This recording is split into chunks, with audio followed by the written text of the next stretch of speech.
Okay, great. So last time we were talking about, what were we talking about? Let me open up last time's notes. Last time we were talking about things that have an interaction potential U that is not equal to 0. So far in this semester, what we have done so far is to play with the partition function in different ways. And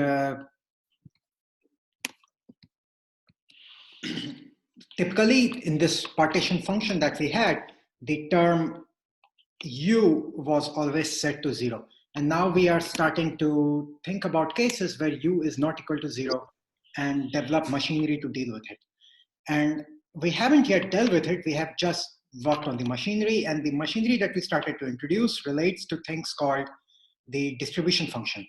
So first we talked about, what did we talk about? We talked about what is called the distribution function F, which was the probability of joint probability distribution for finding a given particle 1 at R1 and another particle 2 at R2. But then we said that we don't really care about the identity of the particles. What we care about is some particle should be found at R1 and some other particle should be found at R2. So this quantity rho, which is the reduced distribution function, which does not care about the identity of the particles, is naturally going to be larger than the true distribution function. Why? Because you allow for degeneracies. So at R1 and at R2, you could have some particle A and B. Instead of that, you could have a configuration where R1 and at R2, you have particle B and A. And these two configurations are both allowed now. So you have more ways of generating the system. So the correction factor is n multiplied by n minus 1 with P2. So that was our reduced distribution function. And in general, we introduced the idea of reduced distribution function not just for two particles, but for small number n particles, where you have capital N factorial divided by n minus n factorial. So then we noticed that for an isotropic fluid, ρ1 will be simply density, rho, even if the particles of the fluid talk to each other. So you could imagine a system where it's made up of an isotropic fluid where things are connected with harmonic springs. So they are talking to each other, but overall the system is isotropic. So in this case, the density, the ρ1 is simply the density. That's not going to change. However, you do have this interaction between different particles, which means that ρ2 or ρn in general, trying to look at the probability of two particles at the same time, that's not going to be simply a power of rho. That's not going to be just rho square or rho cube and things like that. It will be different from rho, and the difference, how different it is what is quantified through this G, which we called the correlation function. And G of R1, R2, and so on can be defined for complicated n particle systems where n is a small number here, n is the small letter, but we were interested in G2 just for two particles, and that's what we talked about. The most important thing that we discussed, well, one of the very important things that we discussed last time was that rho G of R, so the density multiplied by G of R, is the conditional probability that a particle can be found at a given R, given that another particle is at the origin O. So who is AE? That's me, Professor Ankit. Oh yeah. Yeah. I was thinking who is AE. You know, with Zoom, you have to be careful. There is this thing called Zoom bombing, where anyone can come in and start showing their screen, which could have horrible things on it. Right. Imagine you're not going to Zoom bomb us. Good. So okay, good. So I was just going through over what we did. Ankit, you were not here last time, but you probably saw the video and the notes, so you know what we did. Yes. Yes. So the point where we stopped was two important things. First of all, we proved that rho G of R is the conditional probability that a particle will be found at R, given 1 at 0. Three things actually. Then we said that G of R, as R tends to infinity, G of R must go to 1. Why you really have to look at this definition of G of R? here we were talking about particles connected to spring. So when you're thinking of this distance r, it's likely that maybe they are experiencing the spring. But instead of this, if you have a particle way out here, it doesn't matter whether there is any interaction between them or not. It is so far out that it really doesn't make a difference. So I will go to today's notes and I will go back to that file that I put in there. But first I want to talk about this. So what we said is that rho n of R1, R2, Rn, specifically we look at rho 2 of 0, r. So we are interested in isotropic systems. This has to tend to rho square, where rho is equal to density as r tends to infinity.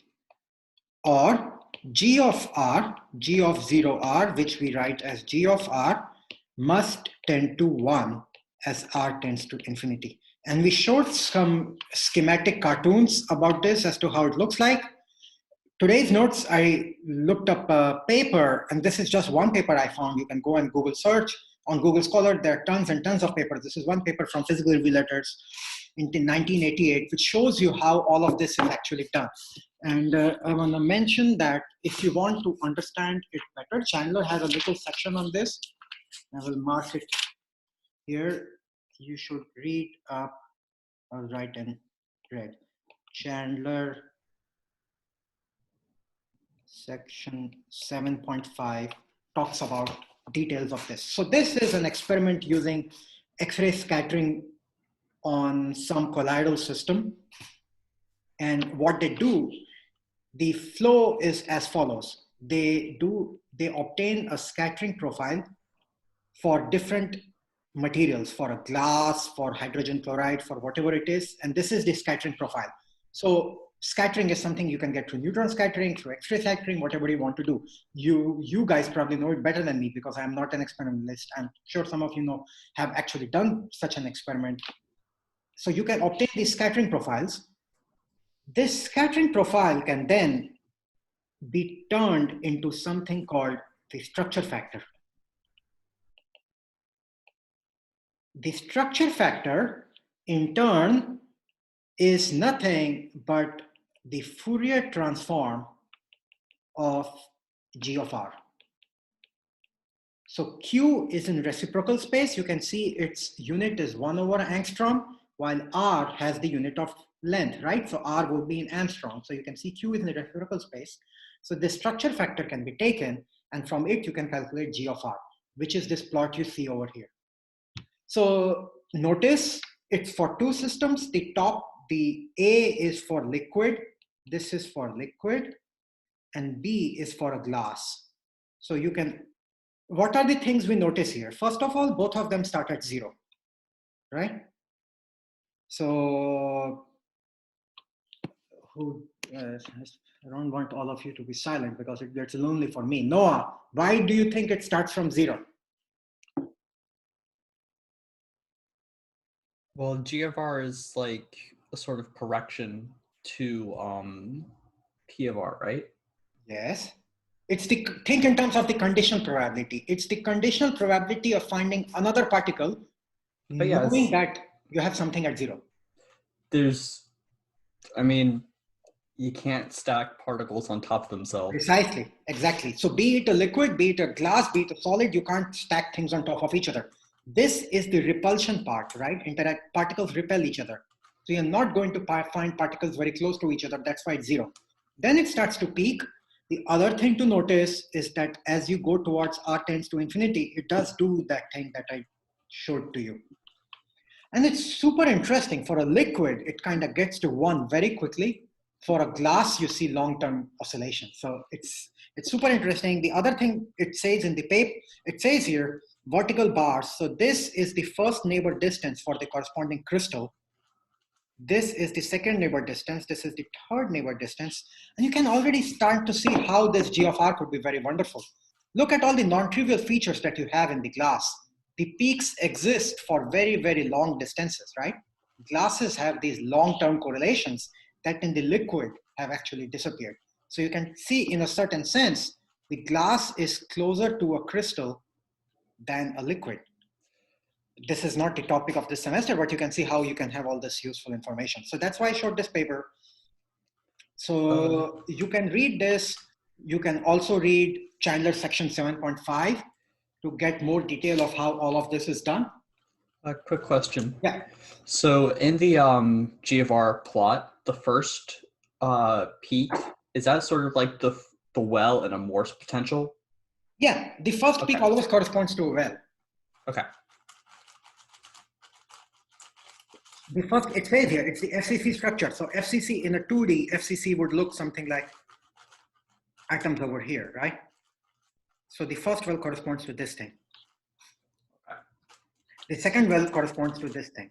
The third well corresponds to something like this, and so on. So you can derive all sorts of information about the structure, which is, of course, true.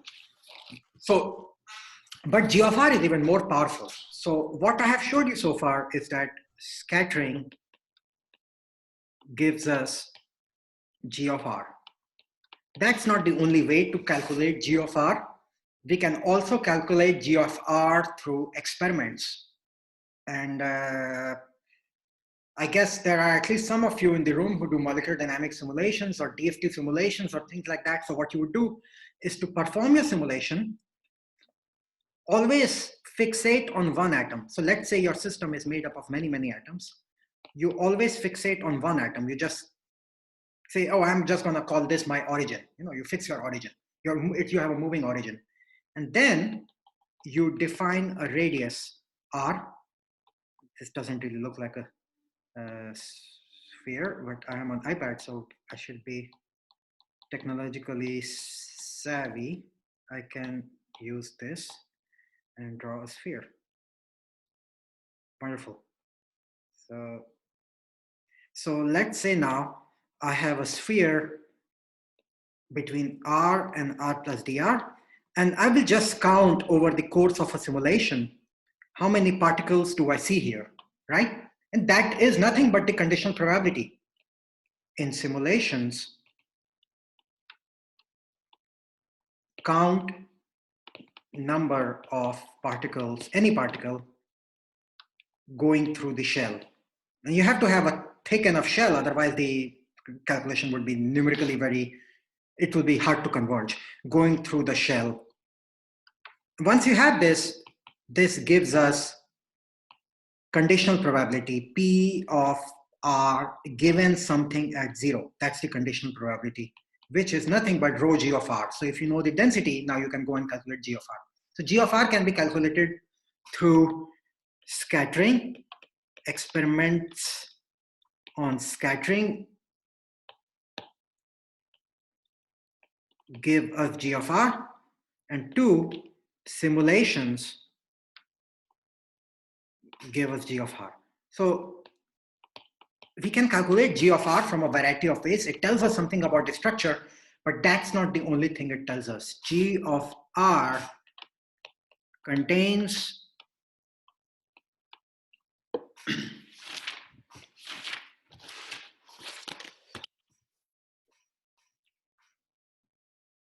all thermodynamic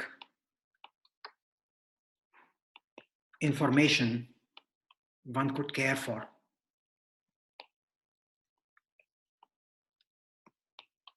So it's really powerful. You can obtain all sorts of wonderful properties from this G of R. You have some complicated material that you have designed, some complicated molecule, material, whatever it is, you do some scattering experiment, you obtain the structure factor, from this you get your G of R. And now you want to calculate its heat capacity, you can get it from G of R. You want to calculate how its entropy behaves as a function of temperature, you can get it from G of R. Everything you can get it from G of R with certain approximations, and that's what we will talk about. So, and I want to give you a list of things that we can get of G of R from G of R. And then we will go and systematically look at what these things are and how actually do we get them. List of things sounds very colloquial. List of thermodynamic, etc. properties we can calculate from G of R.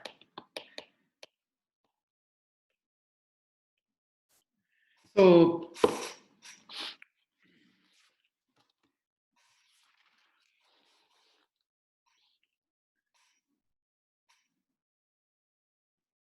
the first one that one of the first things that we can talk about is the average energy of the system for the n particle system. It can be calculated directly from the G of R. And the formula that we will derive shortly looks something like half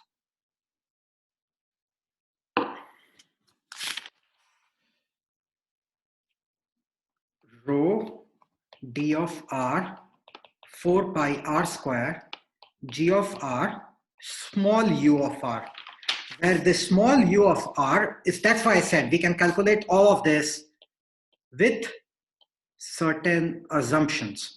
So the assumption that we make in this one is that we know something about the interaction potential. That itself can come from quantum mechanics, right? Or some other way, if we know how two atoms talk to each other. So here we need to know the pairwise interaction potential, U of R, R. And like Noah mentioned, you can assume some Morse potential or Leonard-Jones potential. They're complicated forms and there are ways of getting it. And G of R, which will look, as we have been talking about it, it will look something like you have some behavior, G of R. So we need those two things. Once you have that, you can actually calculate the interaction energy. And if you have been paying attention, this expression should not look very surprising to you. Anyone wants to help me as to why this expression is not very surprising? Where is Luke? Luke, how about you help me? Why is this expression, well, let me rewrite it for you in a way that will help you. I will give you a bit of a hint. Why is this expression not surprising for the total energy, total interaction energy?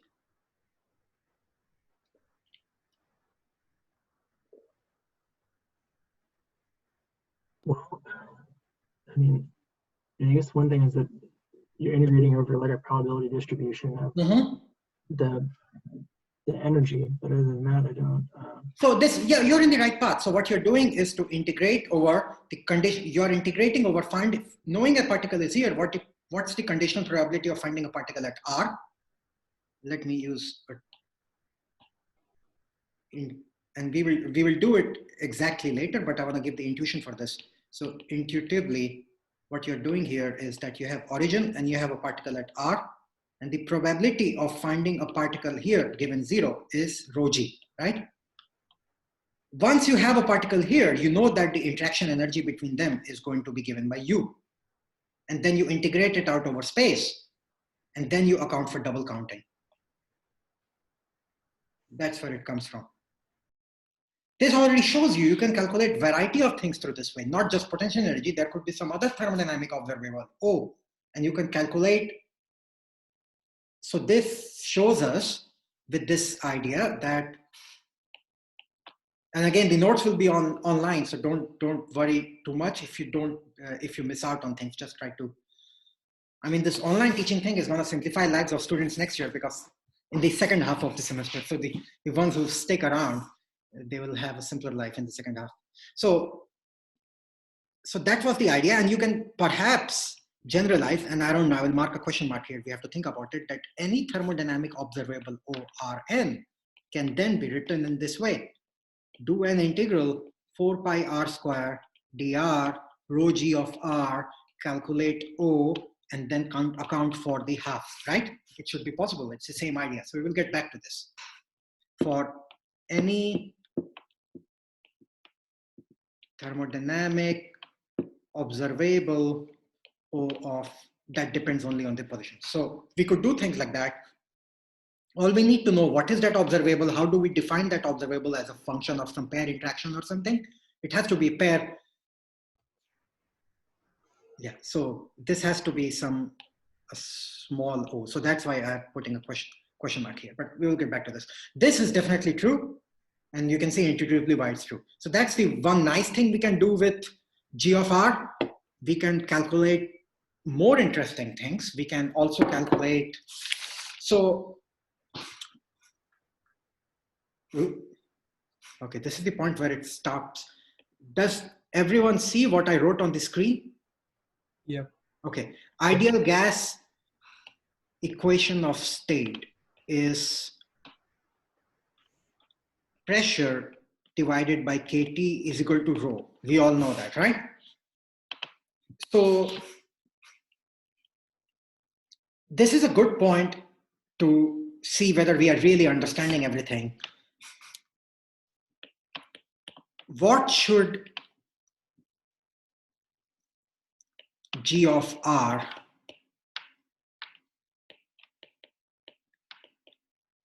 look like for the ideal gas? Anyone wants to help me here? So we have an ideal gas, G of R, R. How should it look like? Where is Pawan? Pawan, you want to help me? So since the particles aren't interacting and you just assume that like they can go anywhere, I'll give you a hint, and I will give you another help that assume that the particles are point particles. yeah, so it would be equally likely to be anywhere, Okay. but I'm not sure how to express that in terms of like a probability, right? Because Would it be exponential decay? Okay, so we are going to do a pop quiz here. The nice thing about this pop quiz is that you're not going to be graded. I'm just going to poll you all. It will be anonymous. I won't even know who voted what, okay? But I want to see how it is. So I'm going to write down 3 options. And I haven't really used this feature in Zoom a lot, so forgive me if it's clunky, but let's see.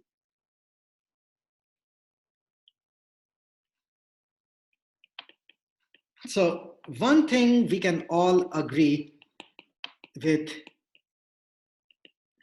that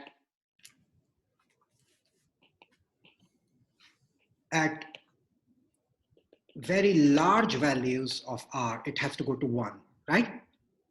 So that's always going to be true. I mean, I could have removed that. So, but I'm going to give you 3 options. One where it looks like this. The other where it looks like this. The third where it looks like this. And let me set up a poll. Anyone don't say anything. Let's see. Oh, can't I edit here? That's so annoying. Sorry, give me a moment.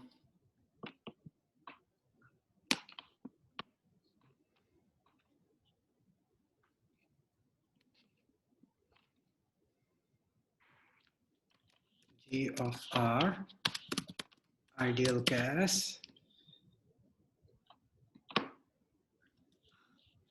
C, B, A. I think this will work.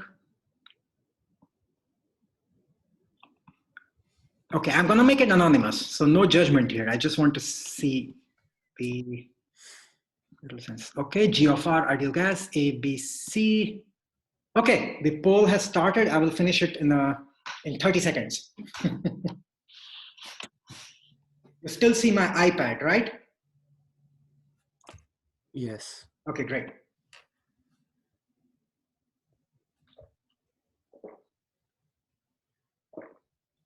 Ten seconds. I can't see the poll, Professor. That's okay. Okay, I'll close the poll. 3 people did not participate. 2 people did not participate. Okay, a few more seconds. Sai cannot see it. Okay, I'm gonna end it. So we got 2, 6, and 7. We got 2 here, 6 here, 7 here. This is correct.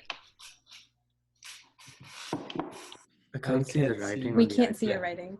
We can see it. Thank you for telling me right away. So, but do you see the poll results? No. No. Okay, no problem. But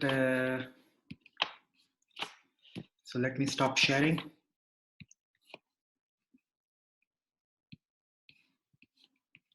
share screen.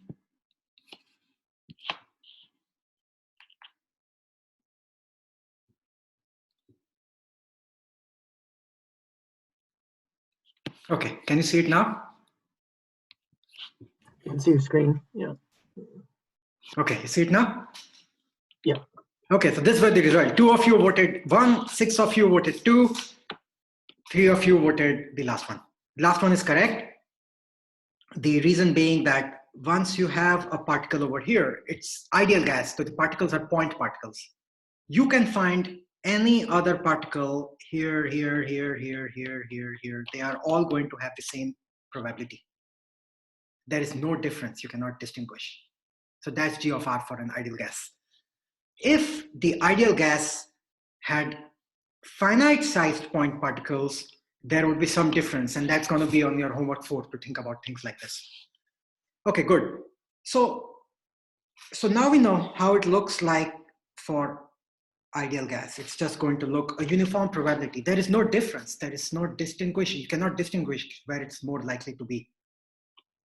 So the other thing about ideal gas, so this is one distinguishing feature for ideal gas. The other distinguishing feature for ideal gas is that U of R versus R is a big 0, right? There is no interaction between particles. So given these two things, I mean, it's this U of R that really dictates the G of R to be like this. But we know that P by KT is equal to rho for an ideal gas. But a natural question to ask is, what happens to pressure over KT when U of R is no longer just 0, it's non-trivial? Or when G of R is non-trivial, what does it do to terms over here, right? We would like to answer that. So this was page number 4. This is page number 5. So what we will show is that the pressure over KT for a generic non-ideal gas, you have seen such a relation in the past. Does anyone remember what are such relations called? Virial equations of state. Rings a bell for anyone who has done Chem? Virial equations of state, also van der Waals equation of state, where you account for the particles having a finite size and repulsion and things like that. And we will see how they follow as subcases of this very general framework, which looks as follows.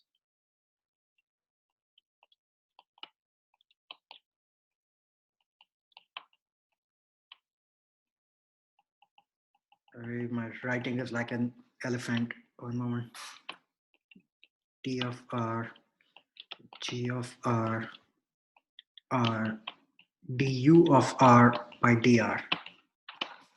This is a very generic term. Even this is actually not very generic. We can in principle derive things which look like even more general. Will be something like P by KT is equal to rho plus B2, some coefficient which depends on temperature, plus B3 T. So you can derive terms like this where the higher order terms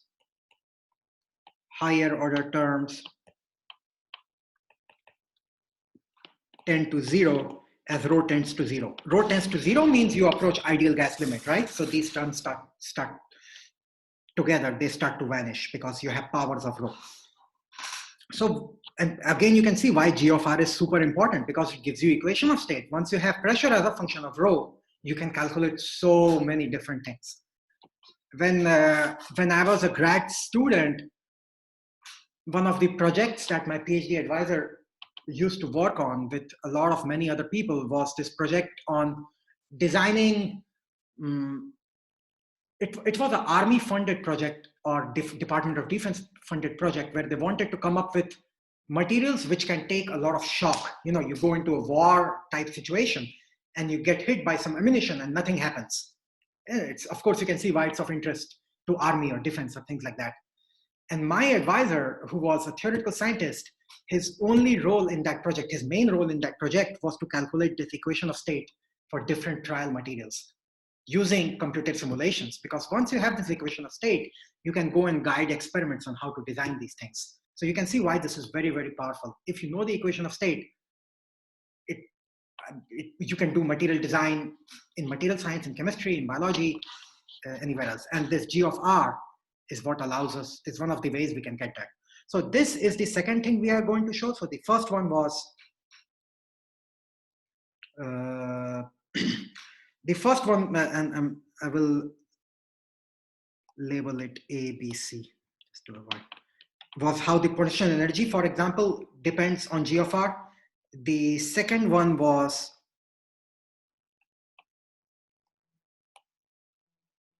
how the equation of state depends on G of R.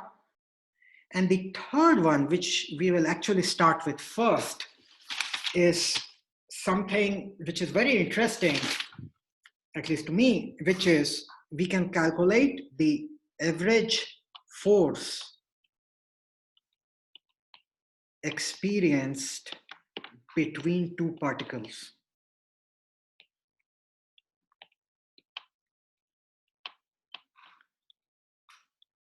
Can be calculated from G of R.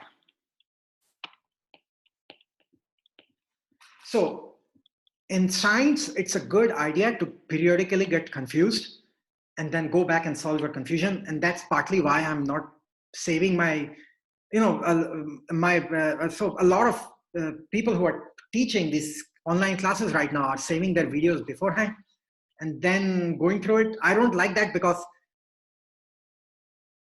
I take some joy in occasionally getting confused in front of you guys. I think it's nice to get confused and work through it together. It just keeps it real. So I would argue here is that what's the big deal in calculating average force, right? Because all of this you're already assuming. So before we are going to start with C. We will first do C before doing B and A. So I want to argue that is this even a big deal, getting this average force? Why it might not be a big deal? Because we are saying we need U of R, right? To do any of this, we need this U of R. So if we already have U of R, shouldn't the force simply be minus du of R by d of R, right? So if you already know the average pair interaction between two particles, you should simply be able to calculate the force from differentiating this, right? So in some ways, it appears that it is no big deal. What's the fuss? But I will show you now as to why it is a big deal. The big deal is because if the world was only made up of two particles, then sure, getting the force between them would amount to just getting minus du by dr, right?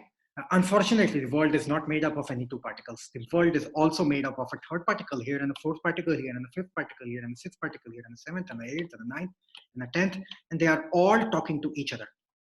So imagine that when you do this experiment, everything is talking to everything else. This one is talking to this one is talking to this one. It's super complicated. So now du of dr gives you the force between these two particles. Du, this is small u, by dr is force between particles if everything else did not matter or did not respond, right? It was not allowed to move. You just don't care about everything else. But in reality, when these two things move, everything else is also going to respond. So the force that I'm talking about here is actually much more complicated than just du by dr, because it takes into account what we will calculate and which matters actually in reality more than such an arbitrary experiment where you keep everything constant, because in reality, everything else will respond. What we will calculate is the force between two particles, and the particles could be molecules, atoms, whatever. when averaging over the configuration of all other particles.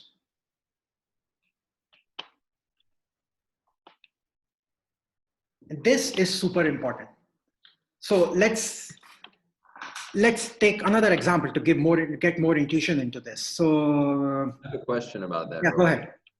So I mean, the two particles we're talking about would be, for example, like two gas particles in a a large. We have like a box of gas or something or liquid, and we have two particles in that system. Yeah. That's what we're talking about, right? The average force between those two particles. Exactly. But I mean, so isn't like the average force on the whole system, is that not zero, right? Like the whole system itself overall. Yeah, the system itself is not experiencing a force. Right, on accelerating and sitting there. So how does that like relate to, I mean, like if you were to add the average force between all pairs of particles or something, would it cancel? I mean, how does that relate to the kind of like the macroscopic understanding of there being, a system being in equilibrium and then there being average forces between? Yeah, so the averaging is a bit complex, and we will see the nature of this averaging. These averagings are not just arithmetic average. So the point here is, since Ben asked me the question, I will draw a picture of Ben. So this is Ben. He's very happy. He's learning statistical mechanics from the comfort of his home. And this is me. And this is my isolation beard. It's very big these days. It's got masses of food stuck in it, TMI. So, and this is all of you. And we are going to assume you are all point particles. How high and mighty of us. So the point we are making here is, I want to calculate the average force experience between Ben and me. So if all of you are, so this is Ben and this is me. And the point is that if all of you come and accommodate in this corner, then Ben won't like me as much, right? He's angry. Why is everyone over here? And he would like to repel me more and more, right? But if all of you are spread out, then maybe there is not so much repulsion between Ben and me. So what you said, Ben, was to average this force and average this force and things like that, right? But the question is, how do you average? One thing you have to keep in mind is that this configuration is more likely than this configuration, right? So the averaging has to happen with a certain weight. You have to account for the fact that this configuration is less likely, this configuration is more likely. So it's a complicated average. It's not as trivial as just calculating the force and averaging it.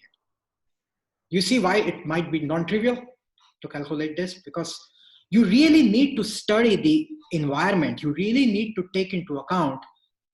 So this is the system over here in a way, and you can think of this as the environment. I will put it in quotes. It's not exactly true. But what you want to do is to cover all possible configurations of the environment. We want to cover all configurations of the other n-2 particles with weights. So we want to take into account that some of the configurations are not likely, some of them are very likely, and that average. This is a non-trivial thing. It has a name. It's called potential of mean force. I have a quick question. Mm-hmm. So why can't we just treat we have one particle. Why can't we treat the rest of it as a like average field and do the same calculation with just du dr? That's the type of things we are going to develop in a systematic way. Those are the type of things we are going to develop. But it's an average field, but it still exists, right? It has its own fluctuations, things like that. So I just think I came up with another answer. Mm-hmm. we're talking about forces between like particles, right? Like what's the average force, I guess, of, you know, this little particle 1 on this other particle in the system. So what I was thinking about, so the net external force on the system is 0. Yeah. These are internal forces. Yeah. And so they cancel, right? So like if you have the 2 particles, the average of one on the other is going to be the same as, right? Like it's going to be symmetric, would it not? It would be symmetric, but it would be non-trivial. Internal forces, right? It might not be easy, but they're internal forces. So they, in fact, you know, my question's already answered. Like there's no... Yeah. No, and you can see why G of R would contain this information, because G of R is the conditional probability, right? It's generated. So this is the relation we are first going to derive. And I will tell you the answer before we do the derivation. The answer looks, so the thing that we are trying to derive is to look at the full complex n-body potential, differentiate it with respect to R1. We're not seeing what I you're think the writing. screen froze again. Yeah, Oh sorry. yeah, I can also see that you're not seeing. That's annoying. Sorry.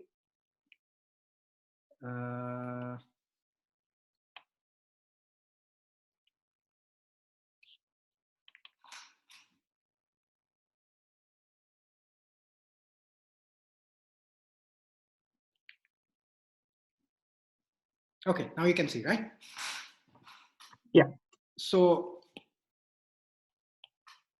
we have the full, so what are we trying to do? So we have, let me set it up. So we have 2 molecules. And this is, so remember we had A, B, and C. We talked about 3 things. We talked about average potential energy, U of Rn. Then we talked about equation of state. And then we are talking about this thing called potential of mean force, or PMF. So we will start with this one first. See. So we are thinking about 2 molecules held at a fixed distance R12 apart, when remaining n-2 are averaged over all configurations. And this is not a simple arithmetic average, it's a Boltzmann weighted average. You take into account their probabilities. And in computer simulations, doing this probability right is the hardest business. That's why getting this out of simulations is very hard. So what we are trying to do here is to calculate the derivative of the true potential function, capital U, as a function of all n coordinates, differentiated with respect to dr1. This is the force, and we are averaging this force over all other particles, but allowing them to move. Everything else moves. This is the thing that we want to calculate. This is the definition of potential of mean force between particles 1 and 2. And turns out that this is given by KBT d by dr1 ln G of R1, R2. I wrote it in a generic form. You can see for symmetric spherical cases, you will have d by dr of ln G of R. So if you look at the log of the G of R and differentiate it, you get the average force. And I think this is a profound relation. And this is why, so we have to derive this. So let's see why this happens.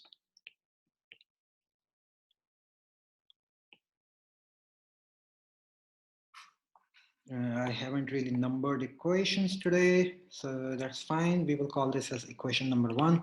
So which equation did we stop at? Yes, that time. I had some number. It might be useful. Equation 10. So let's call this equation 11. Okay.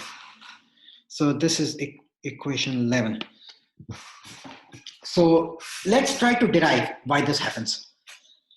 So recall, first of all, and we will do it in a generic case, recall that rho n, the small n particle reduced distribution function, Rn is given by rho to the power n multiplied by g superscript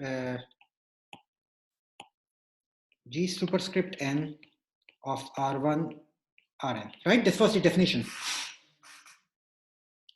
So we can use this to calculate g of n. Therefore, g of n of R1 Rn is going to be given by rho to the power n. What is rho to the power n? Rho to the power n is v to the power n by capital N to the power n, right? That's the density multiplied by this part. That's going to be capital N factorial by n minus small n factorial integral. It's a complex integral e to the power minus beta u, the full potential. And now we are integrating over all particles except the first small n. So it goes from n plus 2 all the way to drn divided by the full capital N partition function. So when you go back and look at these notes, spend some time in understanding this equation. These type of operations will show up quite a few times in the remaining part of this semester, and it shouldn't be too complicated to you. This is Luke. I had a quick question about so that we have in blue there at the end with the integral. So I guess that because we're switching back into where we're the integral we're doing, it's no longer over like these indistinguished r's because no, this is the definition of capital P of n. Remember? Okay. Yeah. This is the definition of. So we really went back to the basics. Right. Okay. This was defined that way.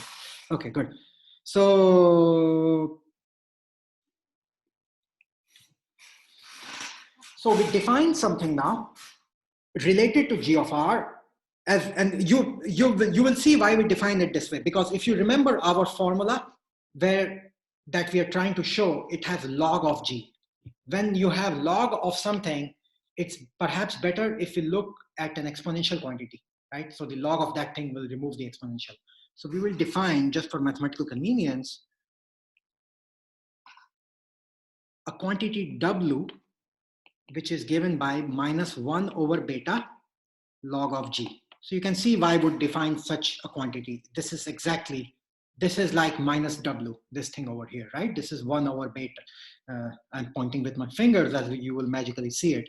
But this thing is 1 over beta w. So define w this way. That is what we did here, is to say that g of n R1 Rn is equal to e to the power minus beta Wn of R1 Rn. So W is g of r on a log scale. That's all there is. There is nothing profound that has happened here. You have not gained any new information. So, and this equation we would like to call equation number 12.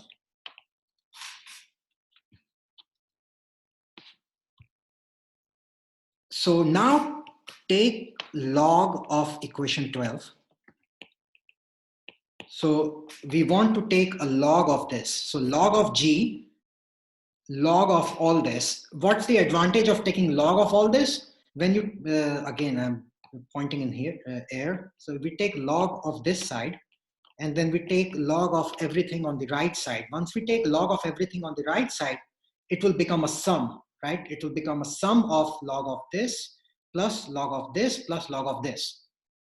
And then when you differentiate it with respect to something, it won't matter. These prefactors won't matter. That's fine for you doing that. So take log of 12 and differentiate with respect to Rj, where j could be anything from 1 to small n. So we are doing, what does that mean? We are doing log of gn is equal to log of, I'm just gonna call it garbage because it doesn't matter for our differentiation, plus log of all these integrals that are actually going to matter, e to the power minus beta u, which has all things Rn plus 1 R capital N by Zn, right? So now when we differentiate it,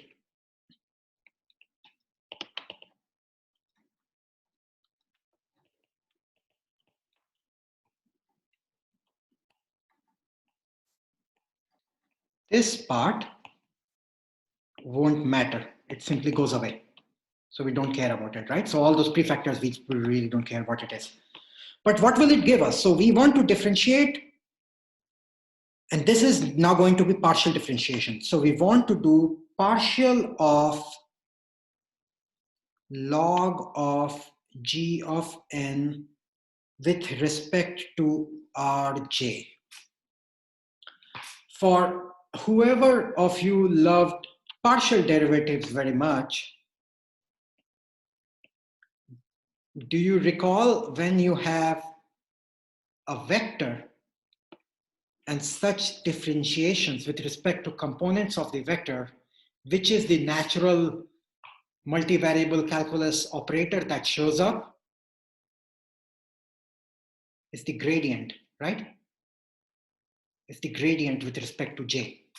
So what we are talking about next can be written in a clean, compact manner by using the gradient terminology. So what we have here is minus gradient with respect to J of W. Why can we write W here? Because remember, we are doing log of Gn, and log of Gn is minus beta W. Log of Gn is minus beta W. So this thing becomes minus gradient J of W. And we have to go in and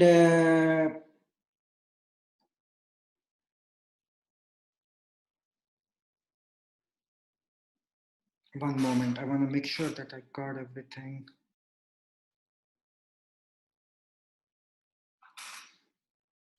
Let me check with Chandler.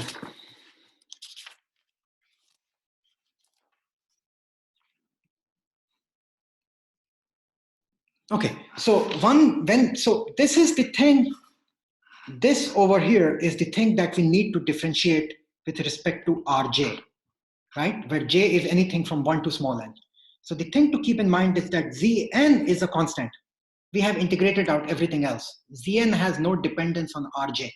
The only dependence on Rj is coming from this thing. Depends on Rj. And I should correct something in my notes. Yeah, got it. So we have to differentiate that thing with respect to Rj. Are you writing? Yeah. I don't Oh yeah, it paused again. Horrible. This is clunky.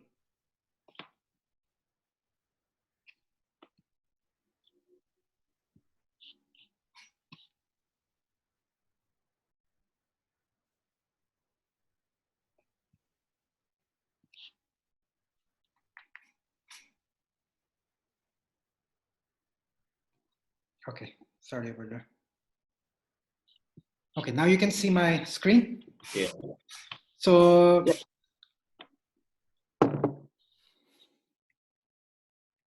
So what I was saying is, and I will rewrite it, that this Zn does not depend on Rj. Because everything has been integrated out, right? It's a partition function. Partition function is just a number. It's an important number, but it does not depend on any coordinate. They have all been integrated out. Here, this thing is a function of R1, R2, Rn. This quantity, e to the power minus beta u, is what depends on our Rj. So that's what we need to differentiate with respect to Rj. So in order to calculate gradient of W with respect to J, we will have integral e to the power minus beta u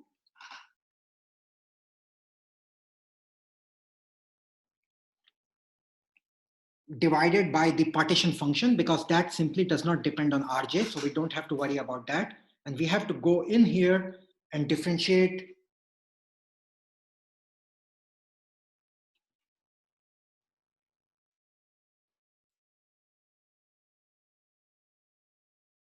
Should there be like a beta or beta inverse showing up in front for? Yeah, so the beta inverse will all show up, but let's not be sloppy here. So the other thing to keep in mind is that we are not just differentiating this thing in the blue circle. What we are differentiating is the thing with the log on it, right? So we are differentiating the log of the whole thing. So that's why my notes, the equations were not wrong.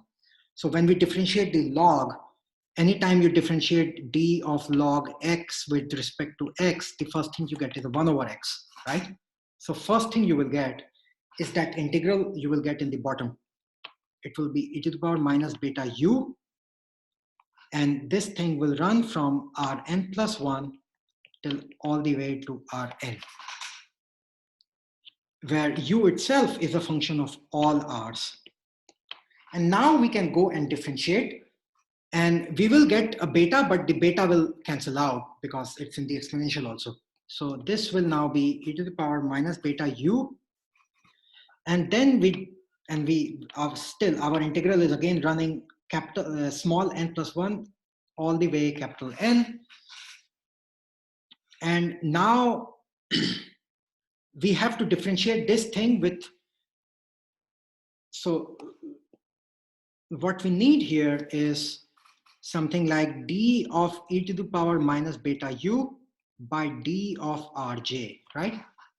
So that thing will be d of e to the power minus beta u by d of beta u multiplied by d of beta u by d of rj. And I'm being very, very sloppy with the partial derivatives, but you get the idea. This over here gives us e to the power minus beta u. This over here gives us a beta that goes and cancels the beta up front that we were getting from the definition of W. And we are left with minus gradient of J, a minus gradient along the component J of the full potential U. That's the thing we have. Okay, heavy stuff. This is, like I said, this is really putting it all in practice, and it takes time to go over these things again and again and again. If you just go and stop after today's lecture and never open this, you will get confused. So please go and work through this. Once again, look at my notes. The nice thing about watching videos on YouTube, and that's why I posted, you saw my link for YouTube, right? For the videos, all of you saw it? Yeah. It's wonderful because you can speed it up or you can slow it down. So I can sound like, now we look at the partition function in the following way, or I can sound like, now we look at the partition function. It's very, very useful. Good. What this very funky looking thing is what we needed. This super funky thing that we have over here is the gradient is the force experienced by particle J. That is the definition of force, right?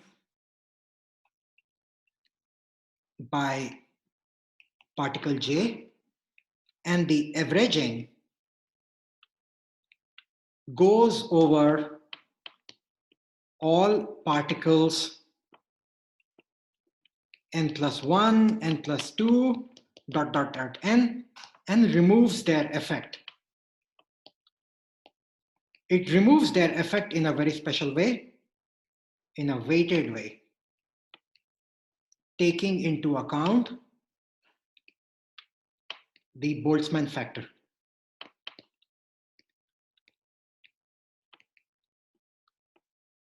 That's why it's a very special averaging. That's Boltzmann factor is coming from this part over here, right? So you're doing the averaging, but your every average has a weight e to the power minus beta u. So if we go back to the example that I drew over there when Ben was asking me this question,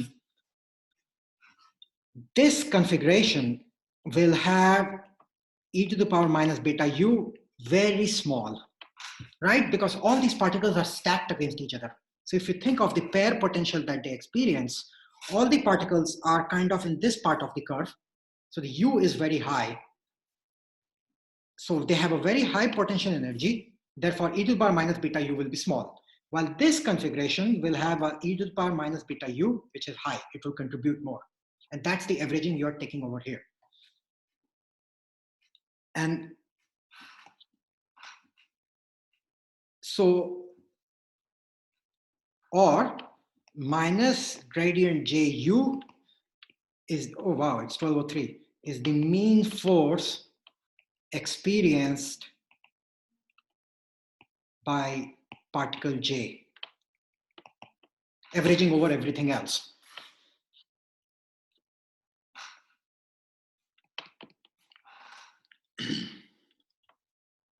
Therefore, so if you go to this, let's call this equation number, what was it, 13. So equation 13 implies that minus gradient j of w is equal to average value of the force experienced by particle j, right? Or let's call it force experienced by particle j.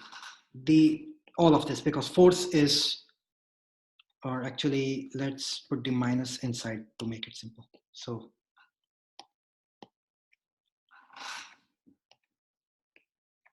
the average force is just minus of potential. So the average force experienced by particle j is equal to minus gradient j of w. Here we can use the definition of w, use definition of w, an equation that I forgot to number, but that's okay, which is minus 1 over beta log g. W is equal to minus 1 over beta log g. Therefore, average force is equal to kbt gradient j log g.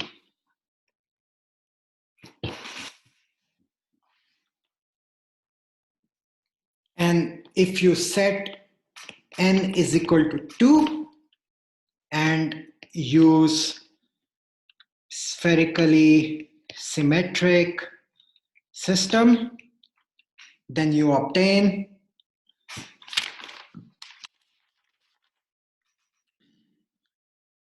minus d by dr u of Rn. This is the true potential, which is coming from sum of all pairwise potentials. So this is coming from I, 1 less than equal to I, less than j, less than equal to n, and all of them interacting through a small pair potential Rij. This is what it is coming from, is equal to kbt d by dr ln g of r. And Chandler does not derive it for the full n particle case, but Chandler derives this 2 particle case, and that is section 7.3 Chandler. And Chandler calls it a remarkable theorem. The relation that we just derived, which is equation number, let's call this, the general case, let's call it as 14. And this one, let's call it as 15. It's called the reversible work theorem. Because what this thing is really telling you is that if you had a particle over here and a particle over here, let me draw it on a separate page. So what the reversible theorem is telling us that, let's say that you have a particle here and a particle here, separated by a distance r, surrounded in a sea of all these other particles. What the reversible work theorem is telling us is, what if we started when these particles, I don't know why I drew the box, let me remove the box. What if we started at r is equal to infinity? Okay, so that's Ben, and that's PT, that's me. So we started very, very far apart, and I don't know, someone was doing the experiment on bringing these two particles together, but at the same time, at any point of time, you allowed all these other particles to relax, right? So when you're bringing these two particles together, these things are going to respond to that. They are not just going to stick, and wherever they are going to respond. So as these two things respond, you average over all possible configurations the environment can take, and you calculate the reversible work needed to bring two particles from r is equal to infinity to some r, right? That's the idea. And you can calculate this by getting g of r from your scattering experiment or something, by taking its log and calculating it. So that's a wonderful thing, right? I mean, the scattering experiment is containing all this information. And the W is the W that we saw, which was, so what was the relation that we derived? We derived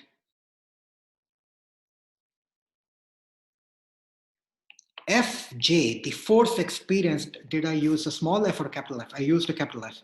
So we showed that Fj for n particles, small n particles, is given by minus gradient J of this thing. So this W is called the potential of mean force. And you can see why this name comes now. Because differentiating W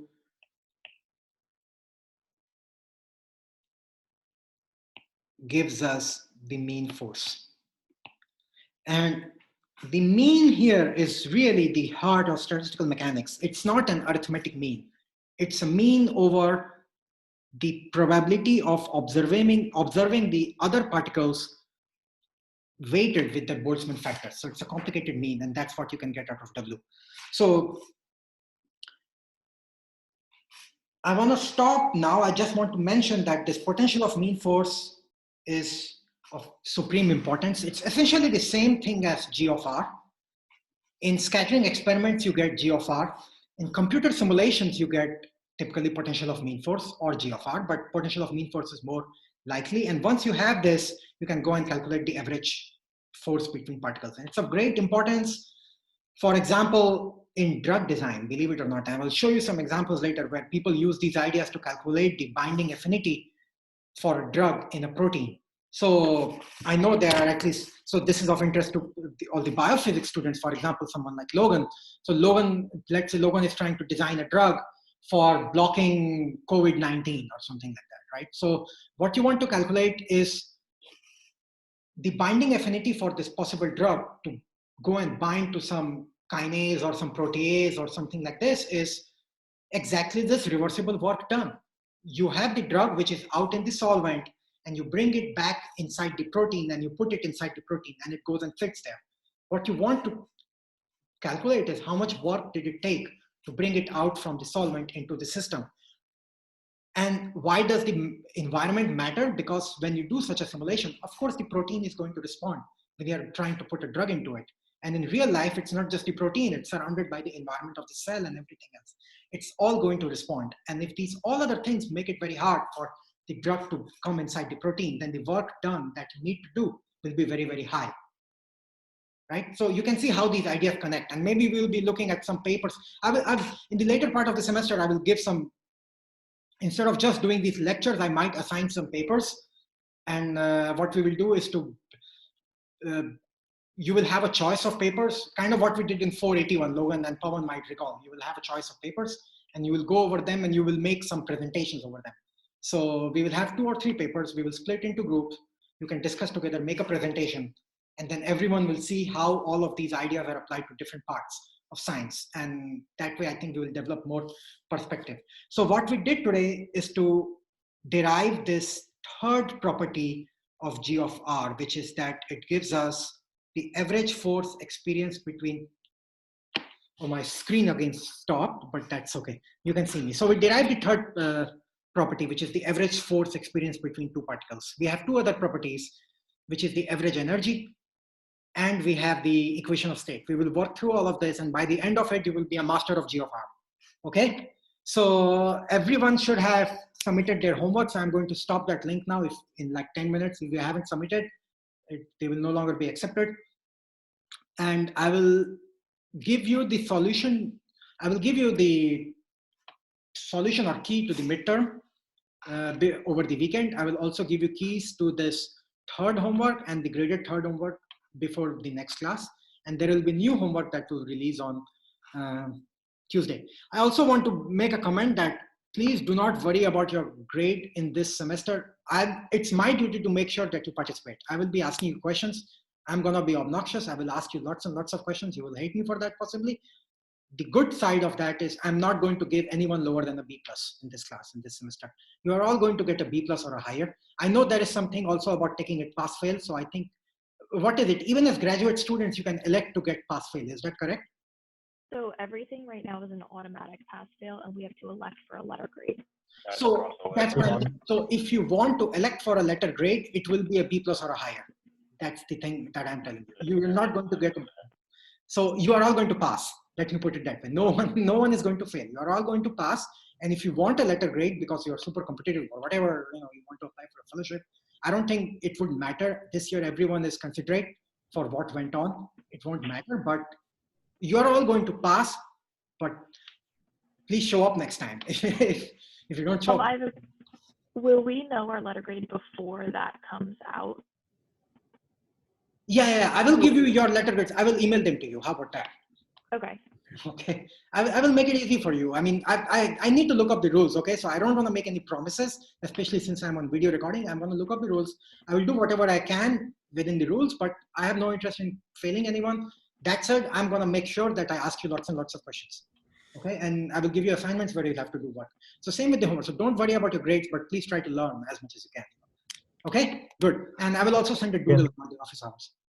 I think I submitted my homework twice. That's okay. I will grade only one of them. Thank you.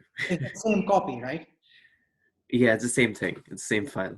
Have you guys seen this TV show on Amazon Prime called Counterpart? Yeah, I have. It's very cool. You will see why I mentioned it. Emily knows why I mentioned it. The world splits into two. When you guys drop 1,000. Okay, so see you next time. Bye.